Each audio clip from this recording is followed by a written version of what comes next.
Dans les années 50, après l'incident de Roswell au Nouveau-Mexique, de nombreuses personnes de par le monde ont affirmé être entrées en contact avec des extraterrestres.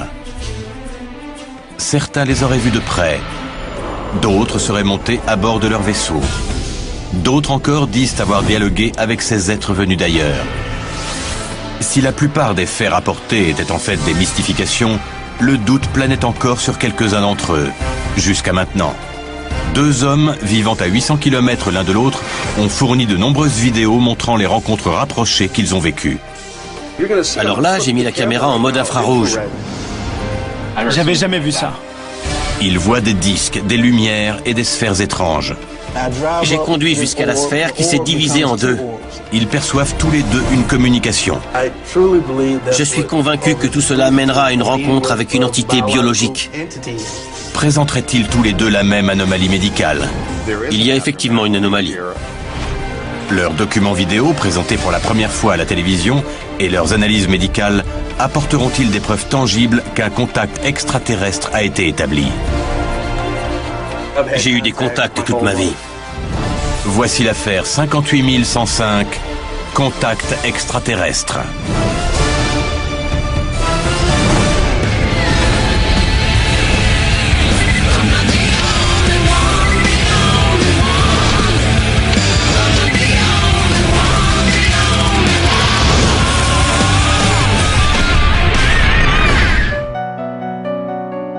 Le 5 septembre 1977, la sonde spatiale Voyager 1 quitte la Terre en direction de Jupiter, Saturne et même au-delà, avec à son bord du matériel technologique de pointe. La sonde transporte également un disque de cuivre recouvert d'or de 30 cm de diamètre, sur lequel sont encodées 115 images, des salutations en 55 langues, des sons naturels de phénomènes atmosphériques, d'océans et de cris d'animaux, sélectionné par une équipe d'astronomes dirigée par Carl Sagan. D'après la NASA, ce disque d'or porte un message de bienvenue pour toute forme de vie que la sonde pourrait croiser sur son chemin. Le disque est accompagné d'instructions visuelles nécessaires à sa lecture et au décodage des images qu'il contient. Il contient également une carte des pulsars indiquant l'emplacement de notre Soleil grâce à un code mathématique. 30 ans plus tard, Voyager 1 transmet encore des données à la Terre. Mais au cours de son voyage de plus de 14 milliards de kilomètres, elle n'a toujours pas rencontré le moindre signe de vie extraterrestre, pour autant que l'on sache. Pendant que Voyager poursuit son voyage dans l'espace, l'homme utilise une technologie de plus en plus pointue pour établir un contact avec une forme d'intelligence extraterrestre. Depuis 1961, les grands astronomes et scientifiques du monde entier travaillent à un programme nommé SETI, qui se concentre sur la recherche d'une intelligence extraterrestre. Il a pour mission d'explorer, de comprendre et d'expliquer l'origine, la nature et la prévalence de la vie dans l'univers. L'une de ses principales installations, le Allen Telescope Array, souvent abrégé en ATA, situé à Hat Creek en Californie, à 465 km au nord-est de San Francisco, est un groupe de radiotélescopes conçu en partie pour sonder des milliers d'étoiles à la recherche de signaux radio ou électroniques dans l'espace. L'équipe commence son enquête sur les contacts extraterrestres à l'ATA, où elle rencontre l'astronome Seth Shostak. L'idée, c'est que toutes ces antennes, quand elles sont interconnectées, peuvent agir comme une seule grosse antenne. C'est une gigantesque oreille métallique que nous tendons vers les étoiles dans l'espoir de capter un signal quelconque.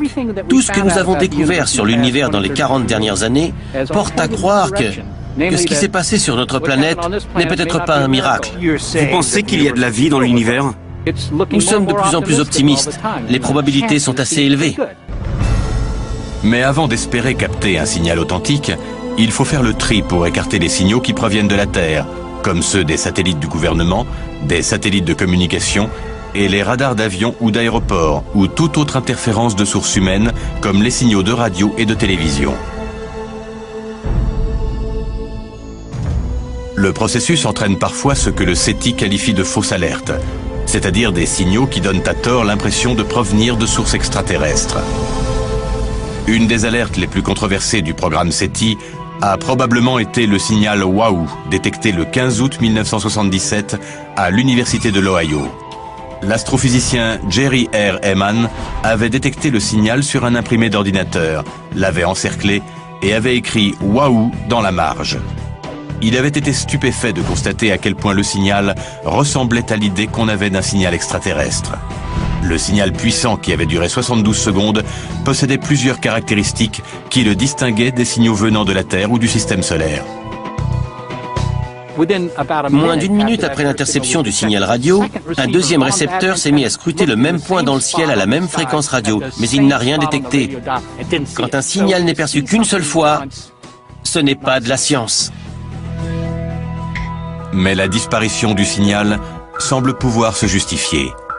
En supposant qu'une balise extraterrestre émette un signal intermittent, il aurait fallu que les télescopes soient pointés sur le point d'origine jusqu'à l'arrivée du signal suivant. Mais les scientifiques n'ont aucune idée de la durée du cycle. Il pourrait donc s'écouler plusieurs minutes, plusieurs heures, plusieurs jours, et même plusieurs années entre chaque signal. Étant donné que les scientifiques du réseau SETI orientent leurs antennes vers des zones d'intérêt qui changent de jour en jour, une transmission peut passer inaperçue.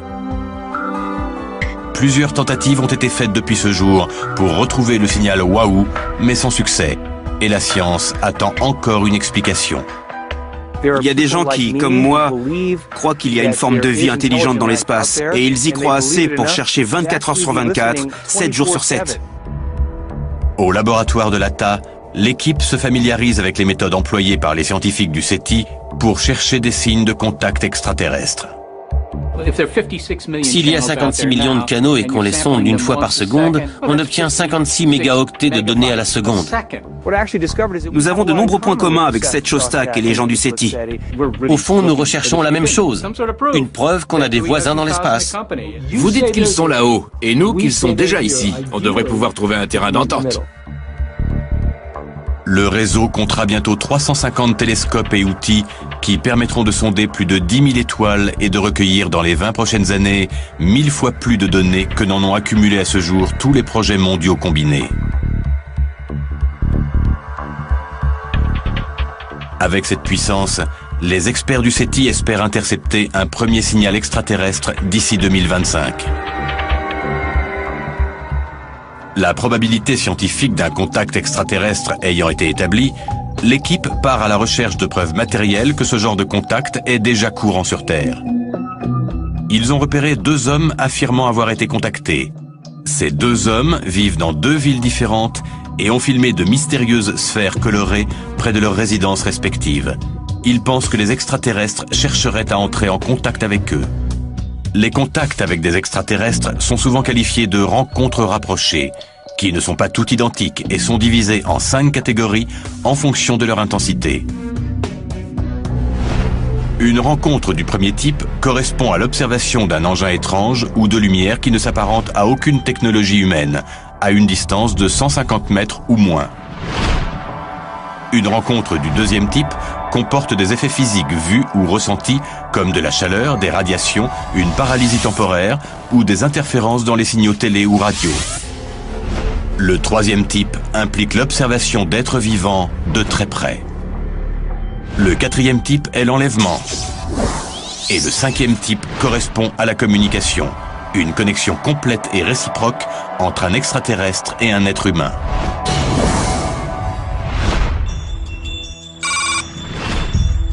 Suffolk, en Virginie. C'est ici que vit Terrell Copeland, 25 ans, un ex-membre du corps des marines. Il a vécu récemment plusieurs rencontres rapprochées avec des sphères de lumière en pulsation qui semblent se manifester à lui de plus en plus souvent. D'après lui, il ne s'agirait pas d'appareils militaires venus de la base aéronavale voisine. Au cours des 8 dernières années, Terrell a vécu des rencontres semblables à 3 endroits différents. À la base navale du Nord-Ouest, près de Chesapeake, chez ses parents à Suffolk et juste devant son propre domicile. Cette histoire, c'est plus que quelqu'un ayant vu des objets lumineux dans le ciel. Ces objets l'observent également et semblent s'intéresser particulièrement à lui. D'après moi, il se passe quelque chose. Je me suis engagé dans l'armée en 2000, juste après le lycée. Nous avons été formés à l'observation. J'ai vu des avions que le civil lambda n'a jamais vus. Au cours de l'hiver 2000, Terrell a vécu une expérience qui allait changer sa vie. Entre 3 et 4 heures du matin, à la base navale du Nord-Ouest, près de Chesapeake, Terrell voit un objet mystérieux survoler la base, la balayant de faisceaux lumineux. J'ai vu une lumière. J'ai d'abord pensé que c'était un hélicoptère, mais il n'y avait aucun bruit et il n'était qu'à 30 mètres de moi. La lumière était d'abord jaune, puis elle a viré au vert fluo. C'était une soucoupe volante. Elle était de forme ovale. Terrell Copeland a fait une rencontre rapprochée du premier type. Une observation directe d'un ovni à moins de 150 mètres. Il n'est pas rare que des observations d'ovnis soient signalées dans la baie de Chesapeake. C'est d'ailleurs dans cette région qu'un ovni a été vu pour la première fois dans l'histoire des États-Unis, fait rapporter dans une lettre envoyée à Thomas Jefferson en 1813. Le 31 juillet 1813, Edward Hansford, propriétaire de la Washington Tavern à Portsmouth en Virginie, déclare avoir vu ce jour-là, je cite, « une boule de feu aussi grande que le soleil et qui changeait de forme au fur et à mesure qu'elle montait ou descendait ». On ignore si le président Jefferson a jamais eu connaissance de cette lettre. Mais cette dernière existe bel et bien et reste le témoignage de l'existence de phénomènes étranges dans cette zone. Depuis 2 siècles, la zone fourmille d'activités de ce genre. D'ailleurs, pour 2005 et 2006, on compte 12 rapports d'observation. Le 29 janvier 2006, le journal local, le Virginian Pilot, mentionnait des objets volants en formation au-dessus de Virginia Beach, effectuant des changements brusques de direction. Le journal mentionnait également qu'on avait signalé des formes volumineuses et brillantes survolant Suffolk. Dans la plupart des cas, il s'agissait d'observations lointaines. Mais Terrell Copeland, lui, a pu observer les objets de beaucoup plus près. Pour lui, il ne fait aucun doute que ces engins ne sont pas de conception humaine. Quand avez-vous commencé à penser que cette technologie venait d'ailleurs? Ma première observation remonte à 2005. La seconde rencontre de Terrell a lieu sur une période de 3 jours, à la fin du mois d'octobre 2005, près du domicile de ses parents à Suffolk. Le 27 octobre, aux alentours de 19 h, il voit une sphère bleue qui se déplace dans le ciel. Il est certain qu'il ne s'agit ni d'une planète ni d'une étoile. Quand la sphère réapparaît 2 nuits plus tard, le 29 octobre, il tente de la suivre. J'ai tenté de la suivre en voiture. Je voulais savoir ce que c'était, mais elle a disparu. La 3e nuit, soit le 31 octobre vers 23 h, l'objet réapparaît en pleine nuit. Cette fois, Terrell est prêt. Il prend sa voiture et suit l'objet jusqu'à un centre commercial désert. Ce qui se produit ensuite le laisse en état de choc. La sphère s'est divisée en 2 sphères. Quand elle est passée au-dessus de moi, j'ai pu constater que l'objet était plus gros que le centre commercial où je me trouvais.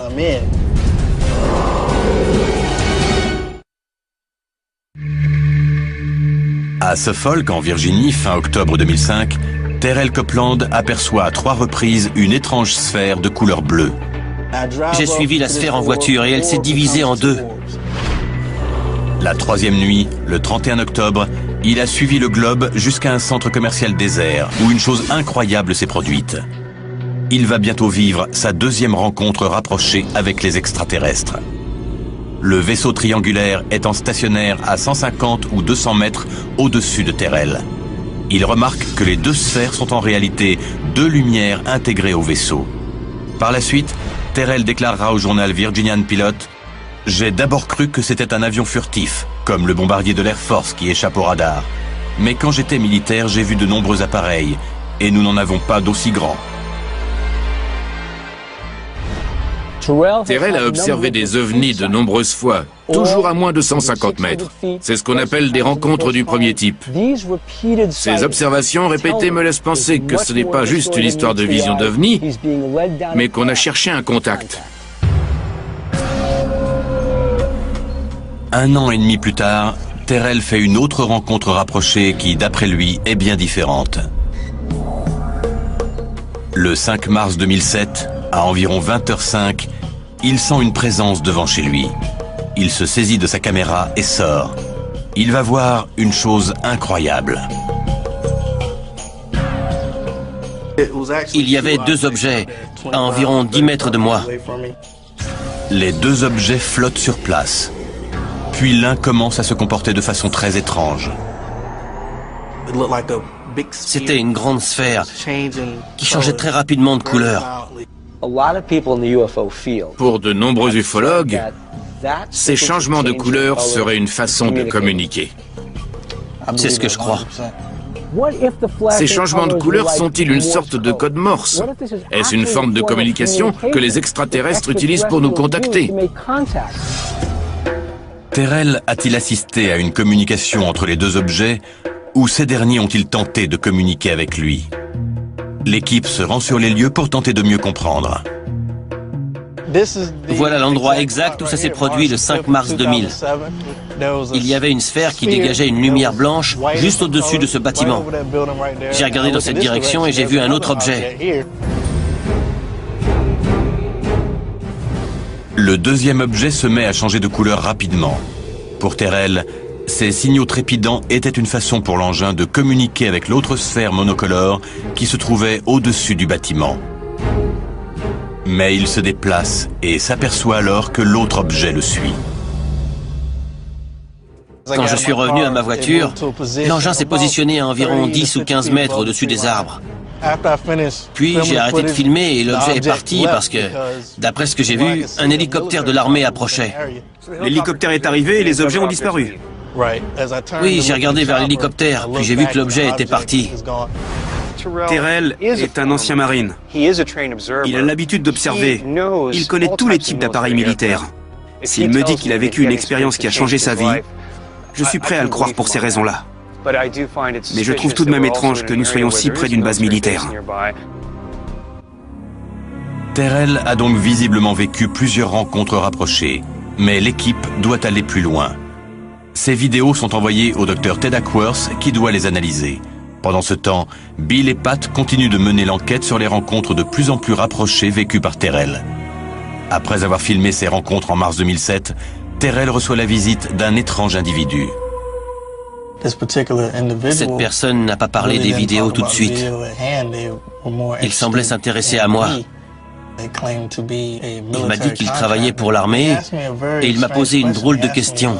Il m'a demandé si j'étais prêt à entendre la vérité. J'ai dit « oui, bien sûr ». Alors il m'a dit qu'il connaissait personnellement les extraterrestres. Après cette longue conversation, je me suis assoupi en lisant un livre. Puis j'ai été réveillé par quelqu'un qui essayait d'entrer chez moi. Mon premier réflexe a été de me lever et de prendre mon arme. J'ai entendu distinctement une voix me dire que je n'avais pas besoin de prendre cette arme. Je sentais le livre dans ma main. Je sentais que j'étais assis dans le canapé, mais j'étais incapable de bouger. Quand j'ai enfin pu bouger mes membres, j'ai ouvert la porte, mais personne n'était là. Après avoir parlé avec cette personne, j'ai vécu quelque chose que je n'aurais jamais cru vivre.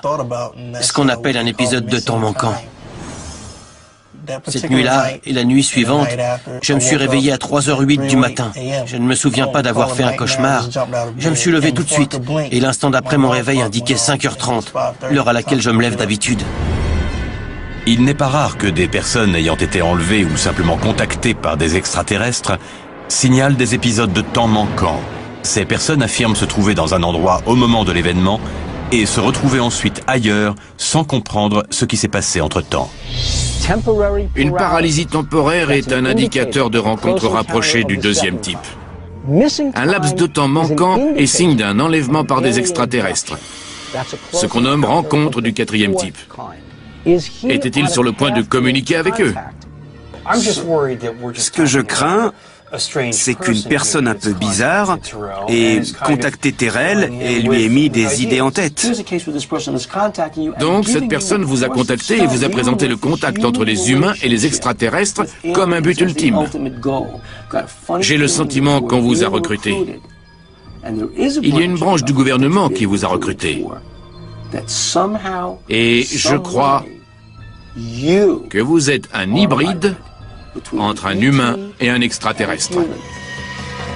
Bien que la notion d'hybride entre des humains et des extraterrestres soit hautement controversée et n'ait pas été prouvée, certaines personnes contactées par des extraterrestres affirment avoir développé des anomalies physiques peu après leur contact supposé.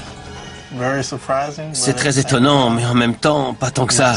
Car la raison pour laquelle je ne suis plus dans l'armée, c'est que j'ai un problème sanguin inexpliqué.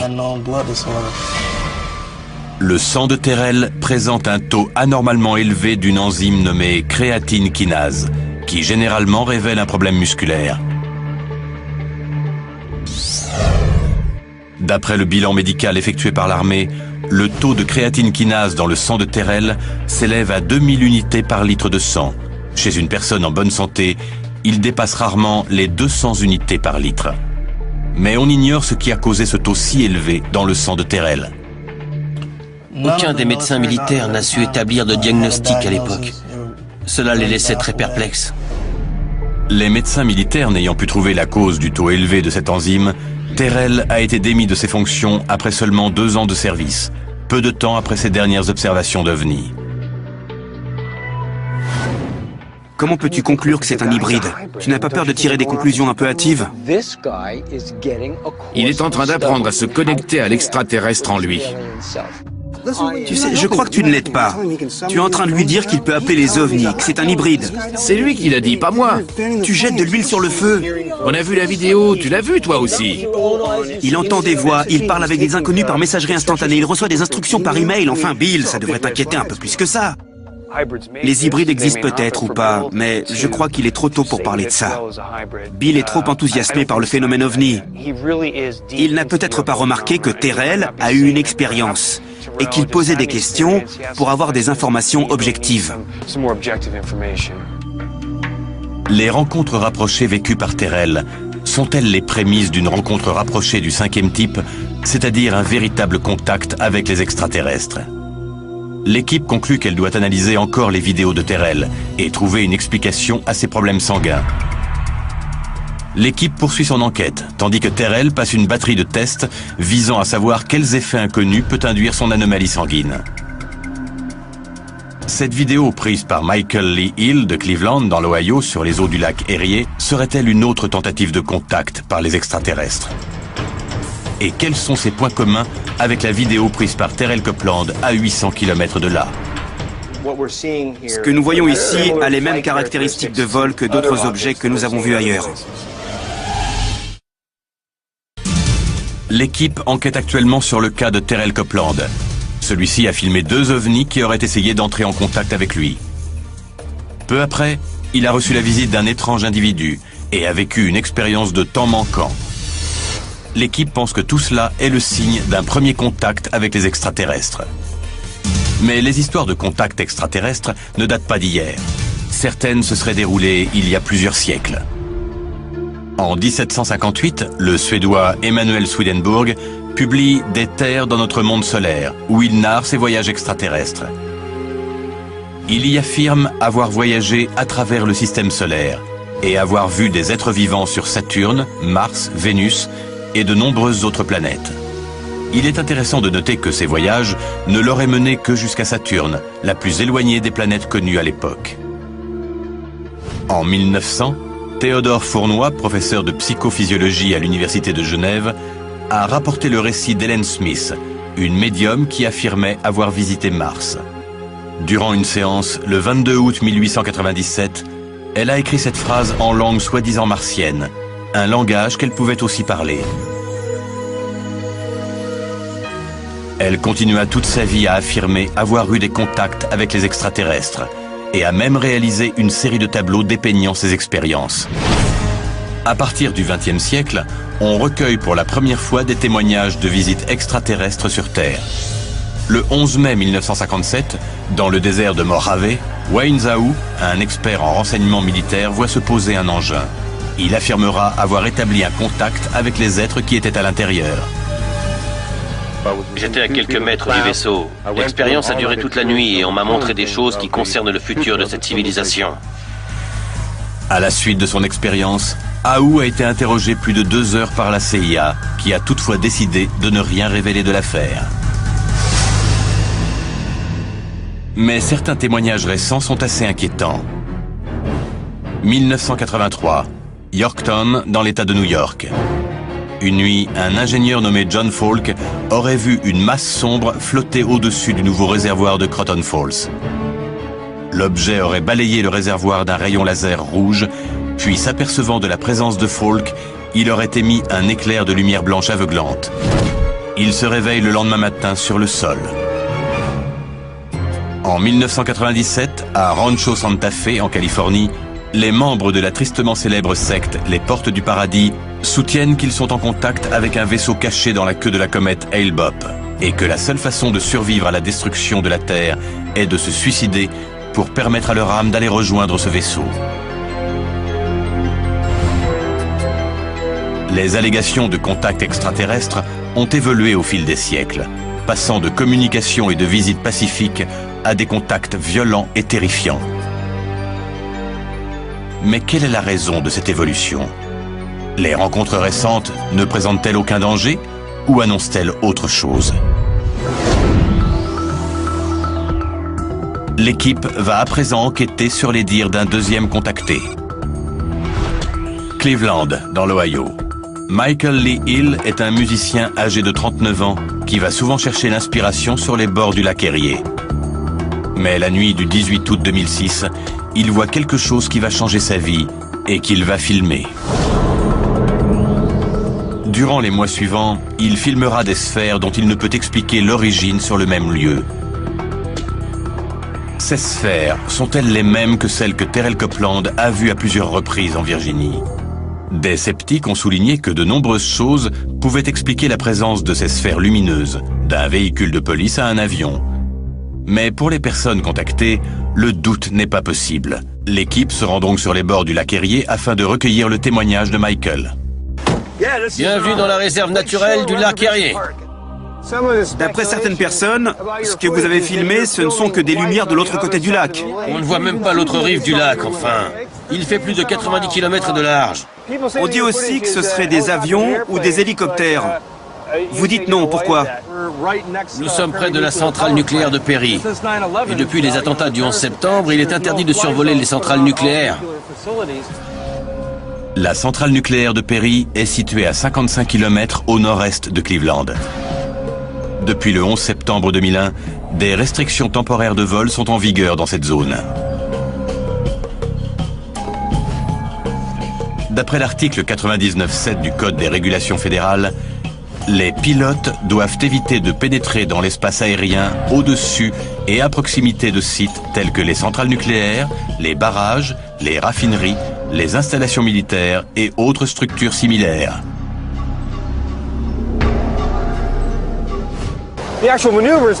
Ces objets ne bougent pas comme des aéronefs ordinaires, c'est ça? En effet, ils flottent. Ce sont des sphères solides, lumineuses et clignotantes. Que je sache, aucun aéronef n'est muni d'une grosse boule lumineuse. Surtout à côté d'une centrale nucléaire. Visiblement, les objets aperçus par Michael au-dessus du lac ne sont pas de simples aéronefs. L'équipe a de bonnes raisons de croire que les rencontres répétées de Michael sont similaires à celles de Terrell et pourraient être la preuve d'un essai de contact extraterrestre. La prochaine étape consiste à comparer les séquences vidéo et à déterminer depuis quand durent les expériences de Michael. On voit ici une des sphères dont je vous parlais. Ce sont simplement de grosses boules de lumière. Bientôt, vous verrez un autre objet semblable arriver de la droite et se placer juste au-dessus de l'autre. Là, j'ai trouvé ça dingue et j'ai passé la caméra en mode infrarouge. Les objets que nous voyons là ont des caractéristiques de vol similaires aux objets que nous avons vus ailleurs. Celle de Terrell Copeland à Suffolk, c'est pareil.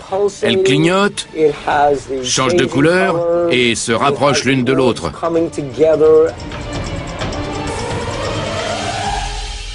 Après cette rencontre, Michael a remarqué que l'activité au-dessus du lac s'était interrompue pendant près d'un an. En septembre 2007, il a filmé de nouvelles séquences que l'équipe va à présent visionner pour la première fois. Ces objets ont volé dans un sens et dans l'autre juste devant moi pendant 1h30. Parfois, ils semblaient s'éteindre et je ne les voyais plus. Puis, ils réapparaissaient et devenaient très brillants.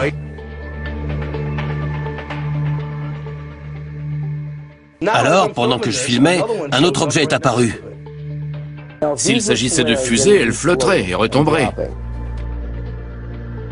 Cette nuit-là, il y avait une très belle lune d'automne orangée, et les objets sont apparus sous la lune. J'ai peur que le deuxième objet ne soit qu'une image fantôme dans la caméra. Une fois l'image cadrée, je jetai un coup d'œil. Toujours avec vos jumelles. Les images filmées par Michael sont impressionnantes à cause de la taille du lac et aussi parce que cette zone est interdite de survol. Cette région est déserte sur une centaine de kilomètres. Tout cela rend les lumières enregistrées par Michael Lee tout à fait remarquables. Mais ces objets sont-ils nouveaux ou bien ont-ils été déjà aperçus quelque part? Le 4 mars 1988, le quotidien Le Cleveland Plain Dealer rapporte que Sheila Baker aurait vu plusieurs petits objets triangulaires sortir brusquement d'un énorme objet gris métallique en forme de ballon de football américain qui descendait sur le lac Erie. Les gardes-côtes auraient eux aussi assisté à l'événement. Il est écrit dans leur rapport que de plus petits objets auraient commencé à flotter près de la zone où le gros engin s'était posé. Il semblait explorer les environs. À ce jour, cet événement demeure inexpliqué. La description de ces objets approchant du lac Erie rappelle étrangement ce que Michael a filmé le 18 août 2006. Les expériences de Michael datent de bien plus longtemps que ne l'imaginait l'équipe. J'ai eu des contacts toute ma vie. Serait-il face à un contacté de niveau 5?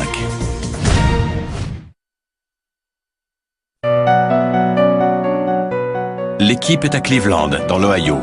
Ils viennent de voir les vidéos prises par Michael Lee, où l'on voit d'étranges objets flotter au-dessus du lac Erie. Ce genre de sphère a déjà été vu auparavant. L'équipe pense que Michael aurait vécu une première phase de contact similaire à celle vécue par Terrell Copeland à Suffolk en Virginie. Michael va leur révéler que ses contacts avec les extraterrestres sont allés plus loin que ceux de Terrell. Ça va vous paraître bizarre, mais j'ai eu des contacts toute ma vie. J'ai des souvenirs de ceux que l'on nomme aujourd'hui des gris. Un matin, alors que je me préparais, j'ai vu du sang sur le plancher. J'ai nettoyé et j'ai continué ce que j'étais en train de faire. Je me suis brossé les dents et quand j'ai regardé par terre, j'ai vu qu'il y avait encore plus de sang. Pourtant, je n'avais aucune blessure ou autre. Quelques jours plus tard, je me suis réveillé et il y avait des êtres en train de m'opérer. J'étais attaché sur un lit et j'ai dit à l'être qui se trouvait à ma droite, « Je suis éveillé, conscient, je sais ce que vous faites, et ça fait mal. » Avez-vous eu d'autres contacts par la suite? Oui, il m'est arrivé un truc bizarre. Un soir, je suis sorti de chez moi par la porte de derrière, et il y avait un truc qui flottait en l'air, deux sphères reliées par une barre horizontale. Chaque sphère ressemblait à une boule de plasma. Ces sphères que Michael a observées devant chez lui sont-elles les mêmes que celles vues par Terrell? J'ai suivi cette sphère en voiture et elle s'est divisée en deux sphères. On a déjà entendu cette histoire. Oui. On nous a décrit des objets luminescents qui ne projettent pas réellement de lumière. La lumière en émane, elle est dedans. D'après vous, ces objets que vous avez vus auraient été envoyés pour entrer en contact avec vous et vous servir de guide. Je sais qu'ils savaient que je les filmais. Je crois vraiment être en contact avec une entité supérieure. Et ne pas l'écouter serait la chose la plus idiote que je pourrais faire. C'est un cas extrêmement intéressant. Il a connu les 5 niveaux de rencontres rapprochées, de la simple observation au véritable contact extraterrestre. Maintenant qu'elle a en main les vidéos de Terrell et de Michael, l'équipe peut les comparer afin de déterminer s'il existe un lien entre ces deux contactés.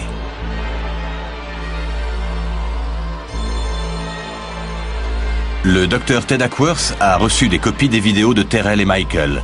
Il va commencer par déterminer si les lumières que l'on y voit sont dues à des lumières parasites ou à un autre type d'interférence optique. Voilà Jeff, nous avons su ces deux vidéos qui d'après Bill et Pat pourraient correspondre à un même objet. Je me demande pourquoi il y a un point noir au centre de cet objet. Moi aussi, je pense que la caméra a été défocalisée. Si une des caméras est mal focalisée, 3 lumières peuvent sembler en être une seule. Dans ce cas, le contour de la lumière ou des lumières paraît flou et il peut s'avérer difficile de déterminer la taille ou la forme des objets. S'agit-il d'une aberration chromatique due aux composants électroniques de la caméra? Regarde, les objets ont des halos rouges.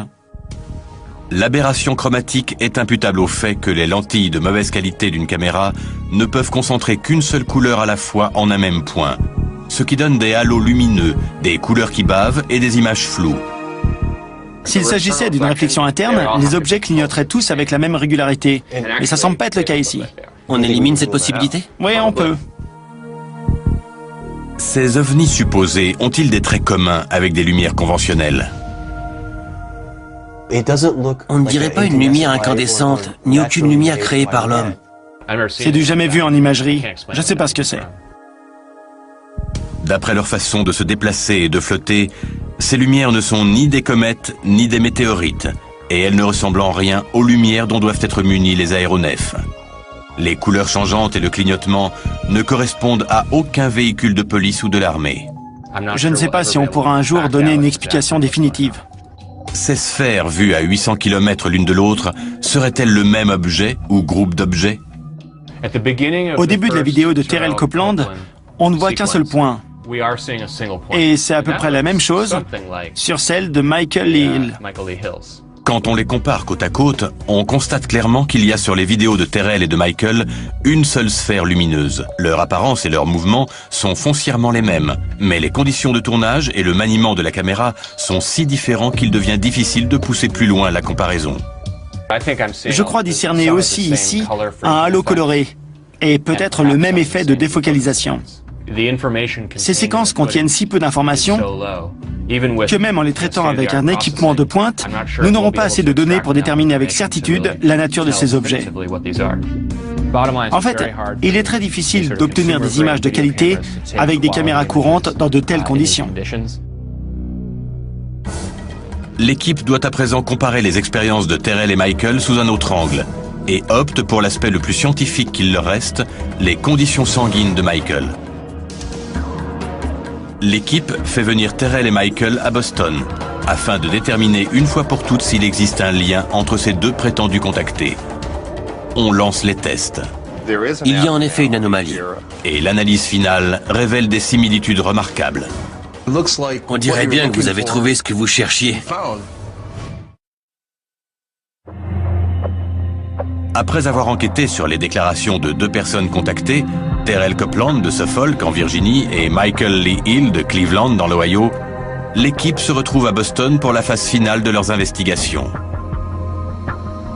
L'équipe se sépare en deux groupes afin d'emmener les sujets à l'hôpital. Terrell devra subir une batterie d'examens complets dirigée par un des plus grands experts dans le domaine cardio-pulmonaire, le docteur David Systrom.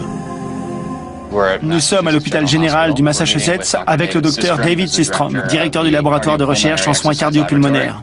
Par le passé, on a détecté dans le sang de Terrell une élévation anormale du taux d'enzyme créatine kinase, un trouble rare habituellement lié à un problème musculaire. Mais quel lien cela a-t-il avec les contacts extraterrestres? L'équipe cherche à savoir si le taux de cette enzyme est encore élevé dans le sang de Terrell et, le cas échéant, à obtenir une explication, chose que les médecins militaires n'ont pas pu fournir. Le docteur Systrom a établi une série de tests dans ce but précis.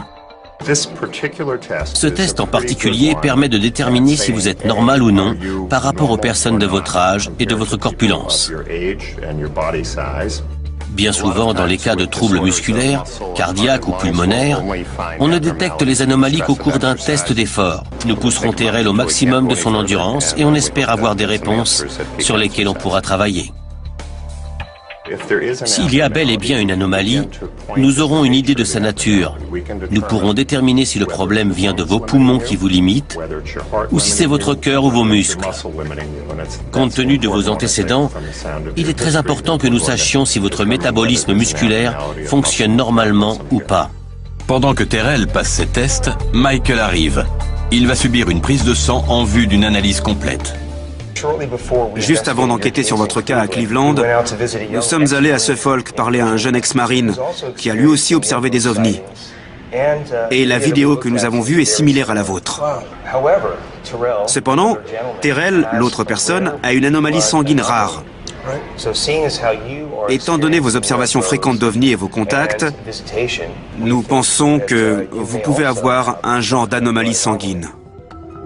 Nous allons faire analyser le sang de Michael Lee. S'il présente un taux élevé d'enzyme créatine kinase, Ça pourrait être la clé de cette affaire. Ce qui est intéressant, c'est que la concentration de créatine kinase est encore élevée aujourd'hui dans votre sang.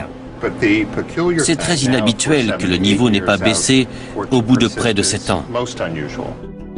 Normalement, une élévation de la créatine kinase est un signe de blessure musculaire. Le fait que cette élévation ait persisté aussi longtemps laisse croire que le problème serait ailleurs.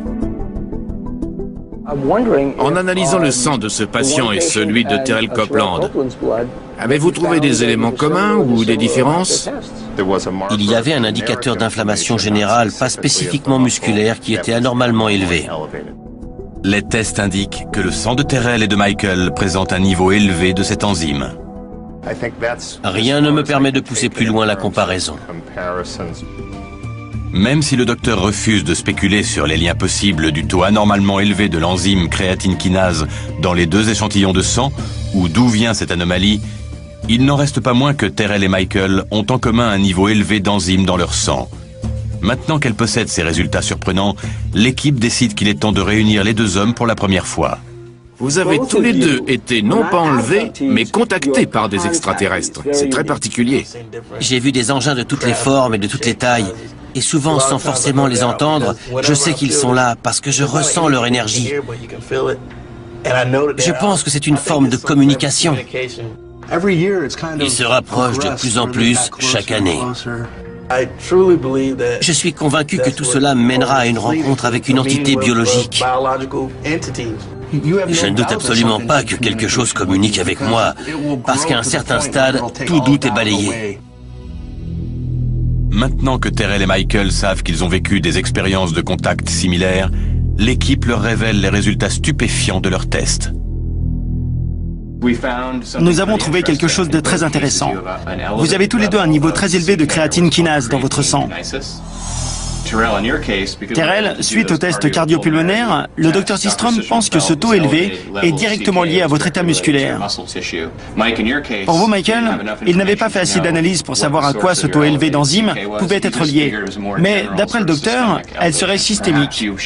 Il se pourrait que votre sang partage un trait physiologique rare avec celui de Terrell. Ne venez-vous pas de le prouver? Ce que ça nous apprend, c'est que si nous devions faire passer des tests médicaux à d'autres contactés, nous devrions rechercher cette même caractéristique, qui semble commune à un certain niveau de contact. Bill, ce qui serait intéressant, ce serait de pouvoir vérifier sur une douzaine, ou même 2 douzaines de personnes enlevées, s'ils présentent cette même anomalie sanguine. C'est d'ailleurs assez simple, une prise de sang suffit. Je serais curieux de savoir si on retrouverait la même caractéristique chez ces 12 ou 24 personnes. Ce serait assez convaincant.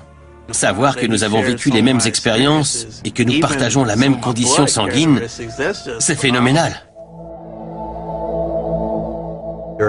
Il y a des liens très intéressants entre les cas de Michael et de Terrell.